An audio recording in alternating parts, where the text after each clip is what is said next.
Hi hello welcome to Neelamma vlogs.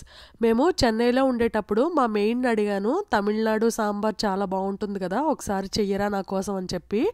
అయితే ఆమె మా ఇంట్లోనే నా కోసం సాంబార్ ప్రిపేర్ చేసింది. ఆమె చేసేటప్పుడు నేను చూశాను, అది ఎలా చేయాలో ఇప్పుడు నేను మీకు చూపిస్తాను. టేస్ట్ అయితే చాలా బాగుంది. ఫస్ట్ దీనికోసం ఒక కుక్కర్ గిన్నె తీసుకొని 1.5 గ్లాస్ కందిపప్పు తీసుకోవాలి. నేను ఇక్కడ టీ గ్లాస్తో తీసుకున్నాను.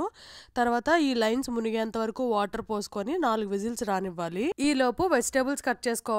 పచ్చిమిర్చి, ఆనియన్, టమాటో, బెండకాయ, క్యారెట్, మున్నంగి, మునక్కాడ, ఆనియన్, వంకాయ ఇవన్నీ తీసుకొని కట్ చేసుకోవాలి. మీ దగ్గర అవైలబుల్ ఉన్నాయి, వెజిటేబుల్స్ కూడా తీసుకోవచ్చు. ఇప్పుడు స్టవ్ వెలిగించి కడాయి పెట్టుకొని ఆయిల్ వేసి 1 స్పూన్ జీలకర్ర, 1 స్పూన్ ఆవాలు, వెల్లుల్లి 4 రెబ్బలు, మీ కారానికి తగ్గ ఎండుమిర్చి, 2 రెమ్మల కరివేపాకు వేసి బాగా ఫ్రై చేసుకోవాలి. పోపులు బాగా వేగిన తర్వాత కట్ చేసుకున్న ఆనియన్స్, పచ్చిమిర్చి, టమాటో వేసుకొని ఒక 2 నిమిషాల పాటు మగ్గించుకోవాలి. ఇవి కాస్త మెత్తబడిన తర్వాత చిటికెడు పసుపు, సరిపడినంత ఉప్పు వేసుకోవాలి. ఉప్పు ఫైనల్లో కూడా చూసుకొని వేసుకోవచ్చు. పులుపు అంతా చూసిన తర్వాత ఉప్పు అటు ఇటు అవుతుంది. సో ఇప్పుడు ఏమి ఎక్కువ వేసేయద్దు. తర్వాత ఇందులో సాంబార్ పొడి వేసుకోవాలి. యాక్చువల్గా నేను సాంబార్ పొడి వేసాను, కానీ ఆ క్లిప్ మిస్ అయ్యింది. నేను ఇక్కడ ఇంట్లో తయారు చేసుకున్న సాంబార్ పొడి యూజ్ చేశాను. మీకు ఇంట్లో తయారు చేసుకున్న సాంబార్ పొడి అవైలబుల్ లేకపోతే బయట సాంబార్ పొడి ఉంటుంది కదా, ఎంటీఆర్, ఇలాగా మీకు నచ్చిన బ్రాండ్ తెచ్చుకొని వేసుకోండి. టేస్ట్ అయితే చాలా బాగుంటుంది బయటది కూడా.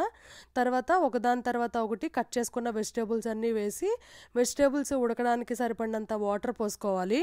వంకాయ ముక్కలు కూడా వేసుకొని మొత్తం వెజిటేబుల్స్ అన్నీ మరొకసారి బాగా కలిపి మూత పెట్టి మీడియం ఫ్లేమ్లో మెత్తబడేంత వరకు మగ్గించుకోవాలి.